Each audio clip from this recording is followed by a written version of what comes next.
कि तेरो ही पिता तेरी दादी को वारो, और तेरो ही पिता तेरे फूफा को सारो, तेरो ही पिता तेरे चाचा को भाई, तेरो ही पिता तेरे नाना को जमाई।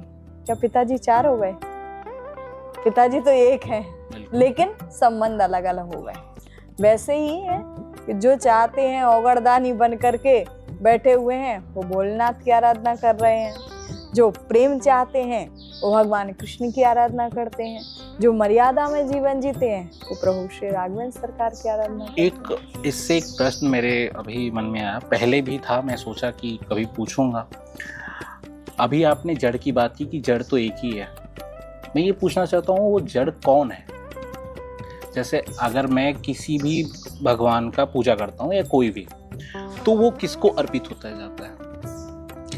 किसी एक को ही जाता होगा जो जड़ होगा। वो जड़ कौन है? अभी भी काफ़ी लोगों के मन में ये मिथ रहता है। दूसरे धर्म के लोग भी पूछ के कंफ्यूज कर देते हैं कि इतने सारे भगवान है, मेन कौन है? ठीक है, हमें पता है कि सभी लोग एक ही हैं, लेकिन आखिर में जड़ कौन है? देखिए, अगर ये कहा जाए, आपका जो प्रश्न है, प्रश्न जा रहा है एक तरीके से सृष्टि प्रकरण पर। हाँ, बिल्कुल। कि मूल कौन है जी। जब कुछ नहीं था तब कौन था, जब सब कुछ विनाश हो जाएगा तब कौन है जी। तो देखिए, ये ना अलग अलग कल्प की अलग अलग कथाएं आती हैं इसमें। यदि आप शिव पुराण में जाते हैं तो शिव पुराण में बताया गया है कि जब कुछ नहीं था तब साक्षात भोलेनाथ के और भोलेनाथ के द्वारा ही विष्णु भगवान और ब्रह्मा जी की उत्पत्ति हुई। ऐसा वर्णन शिव पुराण में आता है। काफी लोग इसको लेके चलते हैं। श्रीमद् भागवत जी में आता है कि जब वो कुछ नहीं था, सब तरफ विनाश हो चुका था, तब केवल शेषनाग जी, नारायण प्रभु और लक्ष्मी मैया। तो उस समय नारायण प्रभु की नाभि से कमल पुष्प निकला, कमल पुष्प से ब्रह्मा जी की उत्पत्ति हुई। ब्रह्मा जी को भगवान ने कहा कि आप सृष्टि की रचना कीजिए।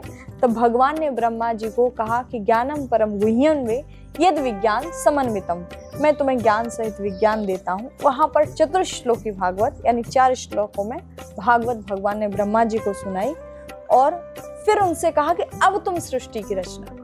तो वहां से पूरी सृष्टि आरंभ हुई। तो वहां से फिर महादेव जी, वहां पर वर्णन आया है कि विष्णु भगवान के द्वारा सृष्टि आरंभ हुई है। शिव पुराण में वर्णन आया है भोलेनाथ के द्वारा सृष्टि आरंभ हुई है। श्रीमद् देवी भागवत में वर्णन आया है देवी जी के द्वारा सृष्टि आरंभ हुई है।